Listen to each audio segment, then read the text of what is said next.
In today's video, I'm going to teach you how to align objects in Miro. We'll walk through the simplest, most reliable way to get your shapes, text, and images perfectly lined up so your boards look clean and professional. Alignment in Miro is based on your selection, so the first thing to do is sign in and open the board you want to work on. Make sure you have edit access. It helps to zoom in enough to clearly see the objects you'll be adjusting, and if your board is busy, pan to an uncluttered area so the selection is easy to manage. Next, select the objects you want to align. You can drag a selection marquee around them or click each one while holding Shift to add them to the selection. When multiple objects are selected, a bounding box appears around the group, and a context menu pops up just above the selection.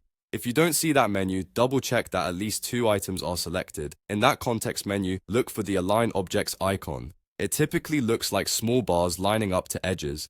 Click it to reveal Miro's alignment controls. This is where the real cleanup happens. Choose the alignment that fits your layout. Align left will snap all selected objects to the left edge of the selection's bounding box. Align center aligns them to the vertical center line, and align right uses the right edge. Similarly, align top snaps everything to the top edge. Align middle centers them along the horizontal axis, and align bottom anchors to the lower edge. Remember, these actions are relative to your current selection, not the entire board, so the outermost items define the boundaries. If something doesn't land where you expect, press undo and try a different alignment or adjust which items you've selected to redefine the bounding box. Once things are aligned, you can make spacing consistent using distribute. Choose horizontal distribution to even out the gaps left to right, or vertical distribution to space them evenly top to bottom. Distribution keeps the outermost objects in place and adjusts everything in between, which is great for tidy lists, rows of cards, or evenly spaced icons. If you need a specific gap size afterward, you can drag the outer items together or apart.